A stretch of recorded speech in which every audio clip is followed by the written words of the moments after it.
the Justice Department, finally releasing the highly anticipated transcripts of Biden's interview with special counsel Robert Hur. 5 hours of Biden unscripted.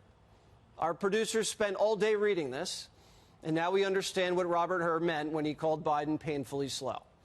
The transcripts confirm that Biden didn't remember when his son died, when he was vice president, or when Trump was elected. Biden had to be reminded multiple times throughout his interview what a fax machine was. And whenever he was redirected to focus on the question at hand, he'd launch into wacky stories weirder than corn pop. For instance, when the special counsel asked why he moved classified documents from the Naval Observatory, Biden claimed he'd won an international torts competition in law school and then shared a story of a 23-year-old who was wearing the wrong pants, wrong jeans when a spark caught fire and he lost one of his testicles. Biden called himself a frustrated architect who went to Mongolia, where he shot bow and arrows with sumo wrestlers. Biden said he had great aim and put everyone in Mongolia to shame. At one point, Biden asked special counsel Hur if he saw, quote, risque pictures of my wife in a bathing suit, which you probably did. She's beautiful.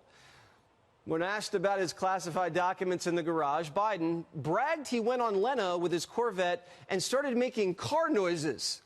Quote, all you do is you take your foot off the brake and vroom, vroom.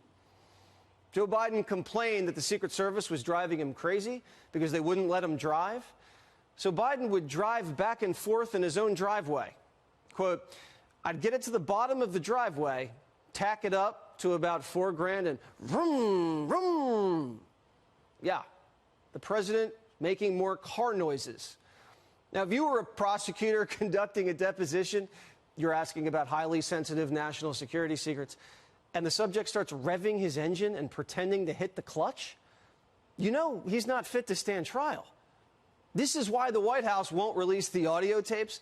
The president's going vroom, vroom, and asking, when was I vice president again? Robert Hur had to assess the president's mental state because his mental state would determine whether or not he willfully retained classified documents. What was going on through the president's mind or what wasn't going on through the president's mind was important, and Hur defended it. My assessment in the report about the relevance of the president's memory was necessary and accurate and fair. Most importantly, what I wrote is what I believe the evidence shows and what I expect jurors would perceive and believe.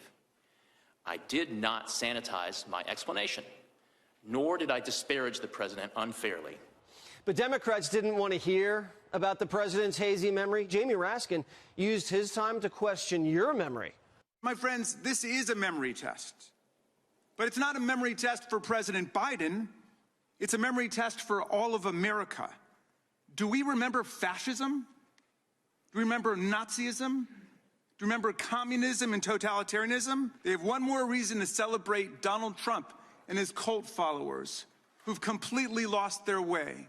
They're looking for high crimes and misdemeanors. Now they appoint themselves amateur memory specialists, and that's what they pounce on the President of the United States about. America faces a choice between democracy and tyranny. So for Democrats, today was about fascists pouncing on Corvette lovers. They tried to rewrite the whole report, but failed. So this lengthy, expensive, and independent investigation resulted in a complete exoneration of President Joe Biden. I need to go back and make sure that I take note of a word that you used, exoneration. That is not a word that I'm going to continue with my questions. I'm going to continue with my questions. I know that the term I ultimately reached related to whether sufficient evidence existed such that the likely outcome you exonerated would be a conviction. I know that the term willful retention has a Mr. Hur, it's my time. Biden, for 40 years, spread classified documents across 3 states in 6 unsecured locations after being warned repeatedly.